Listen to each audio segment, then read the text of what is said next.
Welcome to another episode of the Saturation Podcast, where we have discussions with church leaders about the life of faith and the mission of the church. My name is Levi Pancake. I am a local church pastor in Central New York, and I serve alongside this guy, my guest today, Jordan Stinziano. Jordan, welcome to the podcast. Thank you. In some ways, this is your dream, your vision, and now it's fully a reality. I think you've been dreaming of this for years. Well, but you helped it come to fruition. So thank you very much for that. Yeah. Jordan, we're going to talk today about interdependent leadership. I just had a couple episodes already with Dwight. I was wearing a different shirt then, where we talked about it. But we want to get a little more ground level in this discussion on interdependent leadership. But before we do, I'd like for you to tell the audience a little bit about yourself. And that's open-ended, and I don't know what I mean about that. We're gonna keep it very tight. Okay, yeah. Well, wherever you want to go with that, Sure. It's yours. Sure. My name's Jordan. I am a local church leader, just like yourself, as you said. Serve at Missio Church in Syracuse, New York. I also have the opportunity to serve Saturation Church Planning at a global level, but really just a church planter. In some regards, I've planted a handful of churches, and maybe 16 years ago, my wife and I moved back to my home of Syracuse, New York, a place that is in great need of faithful gospel witness, and joined what God was already doing there, and with some friends, and planted a congregation that sought to mobilize all of Christ's people towards the end of seeing every man, woman, and child in Onondaga County in Central New York have a repeated opportunity to see, hear, and respond to the gospel. So towards that end, we've been giving our lives for the last 15 plus years. Amen. Now you, Syracuse, New York, you say it is... Paradise. That's right. I just wanted everyone to hear that. Absolutely. Greatest place in the world. Absolutely. I know. I've lived there now for a decade. Absolutely. So I just wanted to make sure everyone knew your thoughts on the matter. And you look better and are better for it. I don't think anyone, at least with the first point, I don't think I look better. I might be better. I'm not sure about that. You're a little paler, but well, that's I can't even blame the lighting. It's just that I haven't seen the sun in a very long time. Absolutely. The sun is overrated. I've had the privilege of serving alongside you at Missio for over 10 years now. And you mentioned Missio's 15, 16 years old. And I do want to talk a bit about our local church and how you began to build a team and to utilize the function of interdependent leadership to mobilize a specific church, as well as to see a region evangelize with the gospel. Before we get into some of those things, though, I'd like for you to define interdependent leadership, what it means, and just talk a bit more about the concept, as it is pretty foreign to a lot of people, or at least easily misunderstood. Sure. Well, I know you have a growing fan base. Many people have watched you and our friend Dwight Smith over a multitude of weeks. And so I know he's been here and he's already shared maybe at a macro level. He has, yeah. So he's influenced our thinking on this. But when I think about interdependent leadership, for me, it is more than plurality. So when I met Dwight, I was at a church in South Florida that had a plurality of leadership, and which was pretty unique. Not many very churches, unique, at least in America, had that at the time. And people thought we were crazy at the time. Yeah, many people pushed back on our idea of trying to do a shared leadership, and trying to go after what we were going after at that point in time. And so when Dwight introduced the idea of interdependency for us, we knew we didn't have that, and so we tried to make some course corrections and whatnot. And then when I moved back to Syracuse and looked at what we were trying to do in mobilizing people towards the outcome of saturation, I knew that my gifts were not enough when you look at an outside-in opportunity. So when I say outside-in, it's you're looking at 500,000 people in a county, 600,000+ people in a metro area. One person's gifts are not enough to mobilize all of Christ's people in an area.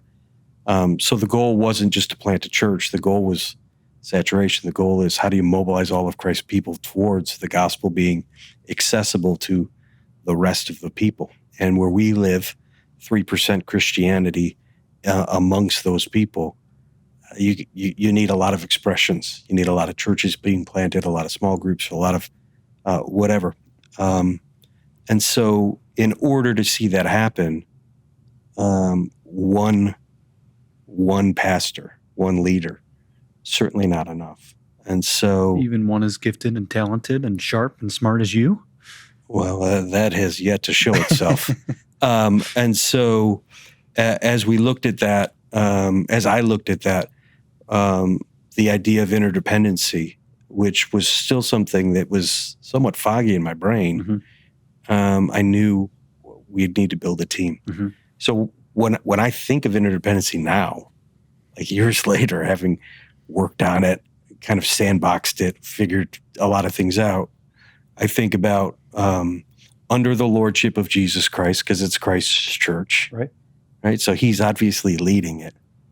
A group of individuals who are submitted to Christ, submitted to a common outcome, right? In this instance, the mobilization of people towards saturation, and then who are also submitted to one another, right? Which is a critical thing. It's not just we work together, but we are submitting our lives to one another. And so therefore, I'm gifted in a particular way, you're gifted in a particular way. And so there's areas where you're stronger, more gifted.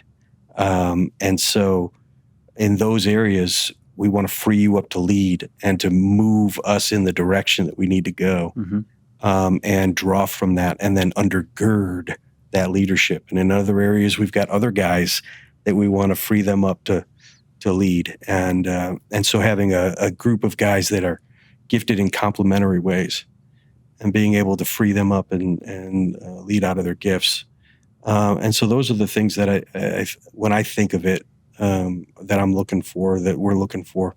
And so it's not so much about having this big leader at the top who then builds a team to kind of do what he wants. It's, how do we honor Christ? How do we accomplish that mission? And in order to do that, we're going to need a lot of different people who are gifted in ways that complement one another, but are also working to accomplish the same goal, same task.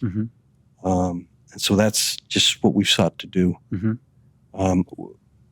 imperfectly, of course, in everything.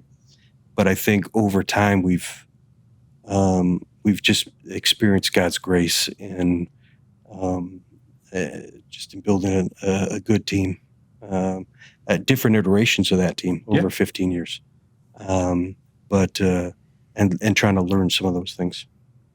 So how do you see interdependence? Like you've alluded to it at a local church level. We have an elder team. Maybe you can allude a little bit more into how that team was built. Principally, I mean, maybe historically too, but principally more important. And then I also want you to just talk about how interdependence works, even at all layers of the church. Like it's more than just a leadership team, though we're talking about the function of leadership, but how this conviction boils down into all different facets of church life. Sure. Well, I'd raise it, first of all, like how it's fleshed itself out for us might not be the way it would flesh itself out for everyone else. And so just because we've done a particular thing doesn't mean that's the way to do it. Right. We're not perpetuating a specific model, but a biblical conviction about the importance of interdependent leadership. Absolutely. And so I think first and foremost, God's brought people to us, right? So when I first decided to move back home, I remember that a colleague of ours, his name is Jim, he came to me one day and he said, my wife and I feel like God's calling us to go too. And at the time I was just excited to have somebody else join. Yeah. But part of that process was he was younger than I was. He was far more enthusiastic about every aspect of life. Everything. Than I am. Tomatoes. Whatever. Yeah, sunshine, everything. Sports. Everything. Jesus. Everything. Even Jesus? Well, maybe not Jesus. Aspects of Jesus, maybe. Jesus' hair. But he was young and he was enthusiastic, and part of our relationship was giving him room and space to really figure out who he was. Because the temptation was to look at my gifts or my competencies and mimic those, rather than figure out how it got wired Jim. Mm-hmm. And so give him room, space to grow, to fail, to have massive successes, and really grow into who God had called Jim to be. And so not only to share that task and have a partner in that task, but to really free him up to be successful in becoming who God had called him to be, mm-hmm. and to grow in him, or to grow him, to invest in him, and to see that. And then God began to bring other guys. And so then to make room and space for those different gifts, those different personalities, not build a team based upon, hey, we need a worship guy or a kids guy or a finance person or administrative person, but really these are the gifts God's brought us, or these are the people God's brought us. How do we leverage those mm-hmm. into this outcome and into the thing that God's called us to do? So I think that's how we've been able to build it thus far. Yeah, and then build out the responsibilities and roles around the gifting and personality. Absolutely. And other aspects of that person, rather than fitting that person into a specific mold. So we've built it primarily that way, and then I think secondarily we've always looked at what we call circles of accountability. Like our primary circle is 500,000 people in Onondaga County where we live. Then we think about the state of New York, which is about 19 million, a little over 19 million people. The U.S. was 330 when we planted. It's about 350 now. And then the world, which was at 7 billion then, it's 8 billion now. And so we've leveraged those gifts into those circles, guys that maybe have more of a local passion and a local gifting, local domain, spend a lot more time doing those things, local congregation or local area. And then some guys that do more regional stuff, all the way out to the global stuff. And so building a team that it allows us to do all the things that we believe God's called us to do, mm-hmm. Crazy things, more effectively, if that makes Yeah, and I think makes sense to you. Yeah, to me, it doesn't make sense to probably anybody else. But you helped me build it. They're listening nonetheless. We built it together. A third component, an exercise that we participate in regularly as a leadership team and work with guys around the world on, this exercise, who am I, who are we? Mm-hmm. So you alluded to figuring out how each of us are wired and gifted, our passions, personalities, et cetera. But I think another component, so you mentioned building the frame around the guys, looking at the COAs at various domains, but a third piece is praying for or figuring out where we don't have specific functions or mm-hmm. gifts, where we need it. We need it because the people that we've been entrusted with by God are not going to be mobilized, and the circle of accountability needs it. Not that we've figured out how to borrow it. We figured out how to pray for it, to look out for it. But I think that's also been another critical piece for us. Yeah, we're always looking at not just areas where we're strong and we can push forward, but what are the areas that we need? Praying for those things. What are the areas that we're weak in? So Jim, who I mentioned before, turned out that God had gifted him as an evangelist and in the area of evangelism. And that for us for a long time became a tremendous area of strength. And yet a number of years in, God brought Jim and his family to go somewhere else. Mm-hmm. Right. And although there were things that he had taught and mobilized a number of our people in, since he's left, we've had to continue to bring his voice back in and borrow it, because we've never met anybody quite like that. And so we're constantly praying for those types of people in our midst. And so we recognize, having had that in our midst, what we had and what we don't currently have.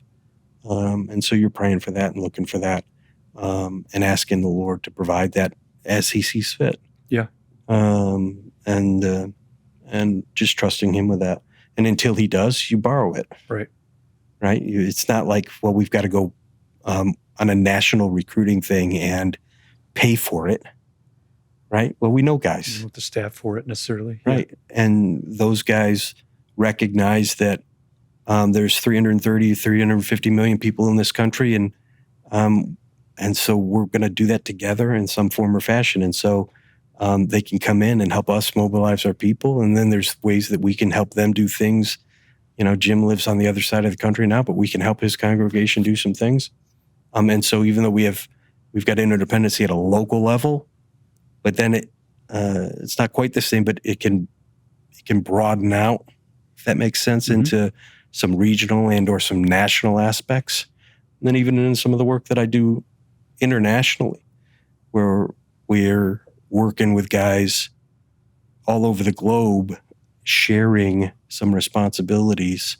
They're primarily responsible for the area that they're working in, but you or I or some other guys can go in and help them and kind of work in an interdependent manner with them. And they can borrow some of our giftedness here or there, and we can borrow some of their giftedness, learn from them in the same way. So on a local congregation level, we mentioned, we got an elder team. We are involved in other domains, spheres of influence, but we're also tasked with shepherding, overseeing, leading a particular church, a local church. How does interdependency play out then in other layers within the church? It's not just the conviction for the leadership that we are talking about it, but there's also this metaphor of the body, and we cooperate with a lot of other church members and a lot of other gifts. So just expound on that a bit. Well, I think the purpose of leadership, Paul tells us in Ephesians 4 that like he gives these leaders, he lists a whole bunch of leaders there. And then, the summation is the equipping of people in the work of ministry and the maturing of them until we all grow up into Christ, who is the head. And so part of that, the reason leaders are in the middle of the body, is to equip all of Christ's people, right? This variety of people who have gifts and passions and convictions about who Jesus is. And so we're mobilizing all of those people to serve him and serve his purposes in their families, in their homes, in their neighborhoods, in their workplaces, in their church, in and amongst themselves. And so as leaders, rather than doing all of the ministry ourselves, we're working interdependently with those people, mobilizing them to love and care for one another, love and care for their neighborhood, love and care for their community, love and care for the needs of people, recognizing that they have a variety of gifts, they've got a variety of passions. So we mobilize them in those things and release them to serve one another, serve the area, serve the community, and use those gifts and passions in all of those arenas. And so hopefully the body works in a more, again, interdependent manner than it being, siphoned off from each other and things like that. So that's the hope. Pastoral care, that it's not just, well, we've got a guy on staff that does that, that really that it goes all the way down through the congregation where people are caring for one another. Evangelism, that it's not just we lost Jim, but really that there's people caring for one another and sharing the gospel in their streets and in their neighborhoods and things like that, and so forth and so on. I think of our staff team. We've got deacons in the church that we that are mobilized to love and care. We've got members within our small groups. Yep. We hope that they have interdependent teams as well, that other gifts are used, not only just to run that small group discussion, sure, but much more than that, much more important than that, is to help people continue to be mobilized in the life of faith and mission of the church. And so, yes, interdependent leadership of a local church, but just the conviction of interdependence being drilled down to as many levels and degrees and facets as that's the aim, at least. You and I are very aware of the shortcomings and challenges with it. But even in those small groups, we've tried to have those not just be led by a person, correct, but a group of people that have different gifts and can point the face of leadership to the group in a variety of ways. Right, exactly. So go the other way. We drilled down into a local church, but we've planted a lot of churches. We partner with a lot of churches in our region. And you mentioned borrowing Jim's gift, borrowing other gifts and functions. I think sometimes the topic of interdependence, and Dwight did a good job in our previous episodes of parsing that out a bit. Jerry, in some future episodes, is alluding to that as well. I think we're going to talk about it with him. But the topic can be confusing. You know the future? I do. Maybe not. Wow. Yeah, I've got plans. See, I've got all kinds of plans. That's why I hang with you. Plans. That's why I hang with you. Structures to implement said plans and ideas. You are the puppet master. Sometimes we're not sure. When talking about interdependent leadership, are we talking about a church? Are we talking about a region? Are we talking about a city? Are we talking about a denomination? Are we talking about a small group? Yes. And all of it. And that's why it can be confusing, because we're saying it can apply to all of those levels. But specifically, how does it apply to our region? How have you attempted to lead us in that? And just help us think through that for a moment. Well, again, part of our conviction is that in a city or in a region or in the nation, whatever, there's a church, right? So how does that church, and by that, I don't mean that there's just one big building, but there's the people of God in that place, right? So how do they work together towards a common task, which is to mobilize their people, grow their people, disciple their people, whatever word you want to use, right? Grow them in the life of faith and release them into the representation that Christ has called them to be.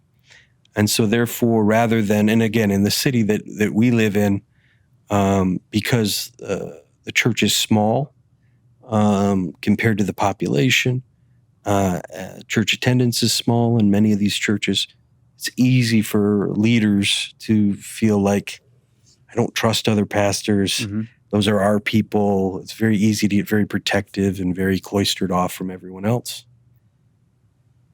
Instead of recognizing that these are Christ's people, these are Christ's assets, and we are together working in a common mission towards the things that He's called us to in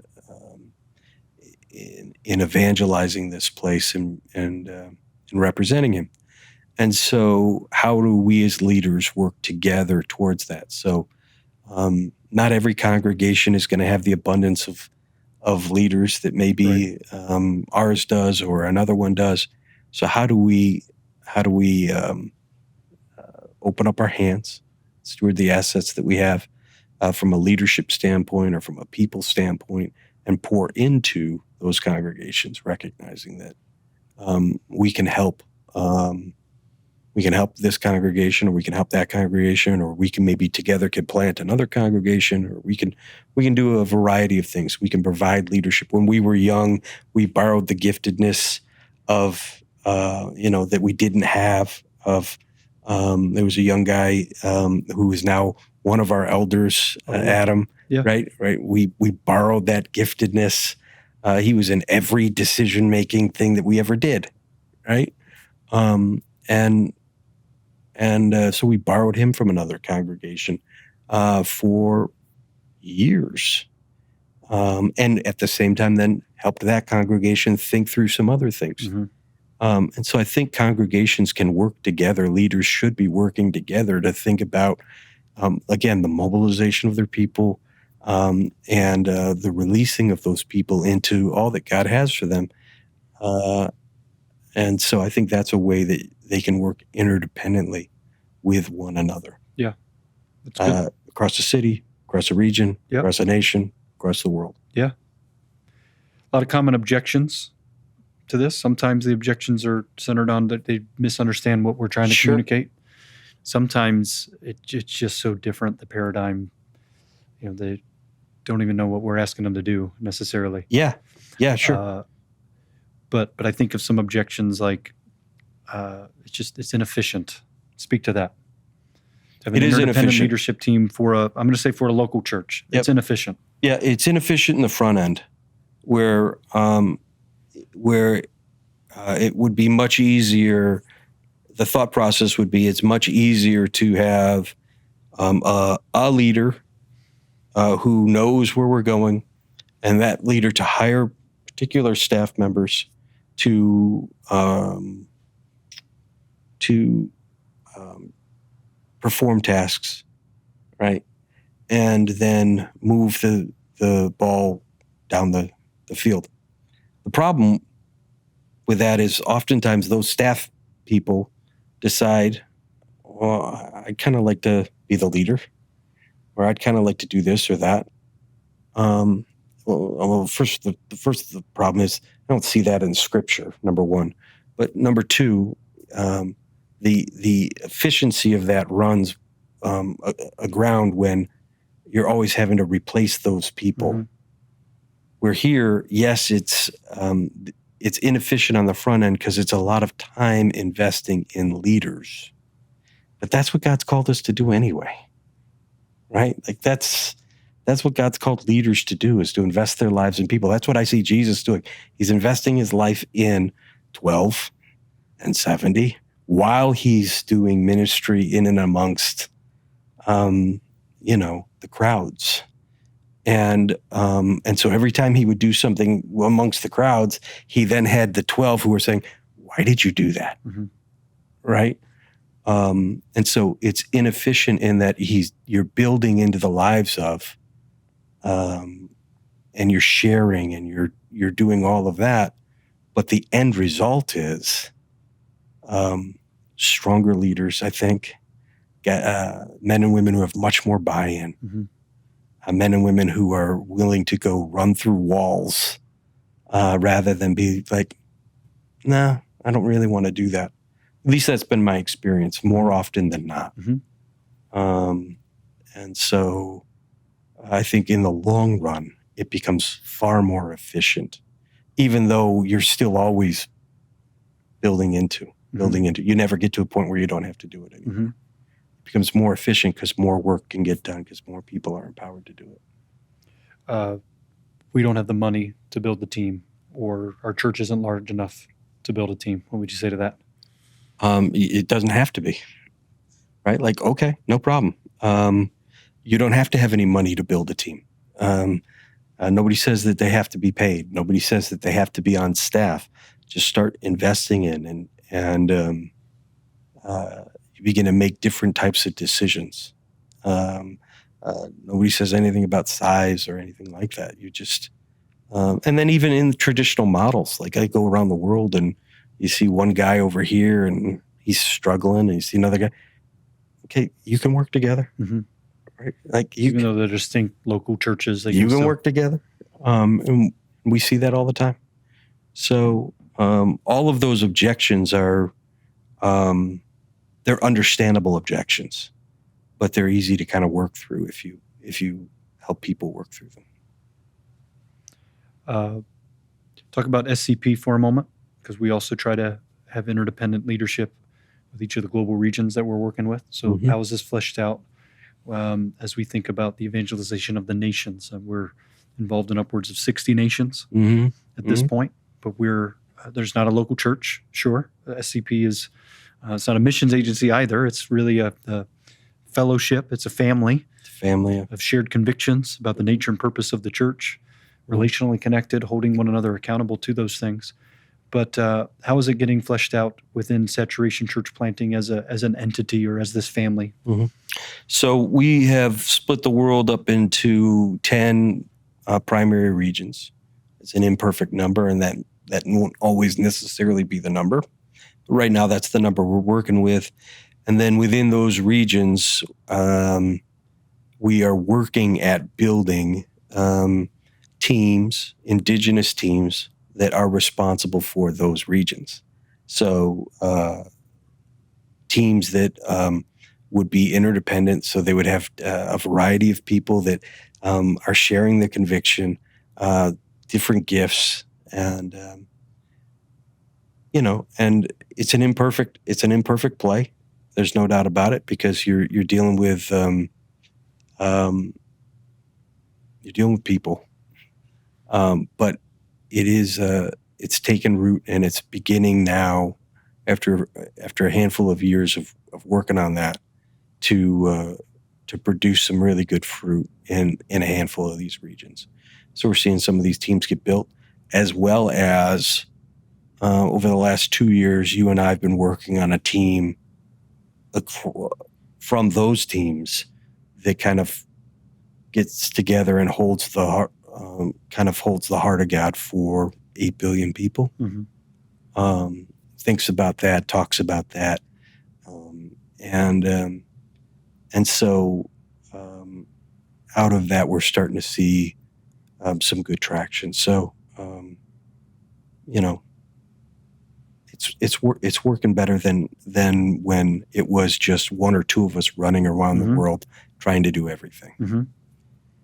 Which was not that far away. Yeah. So, well, I appreciate you. I appreciate you. It's a joy to serve the Lord alongside you. And for everyone who's listening, I know we plug the website a lot, but that's a good place to go for more resources. You can go to scpglobal.org. Jordan, thanks for your time, and you'll be on future episodes because you know the future. Because I know the future, and we work together. So absolutely. You're an easy person to get for these episodes in the future. So anyway, thanks for your time, man. My pleasure.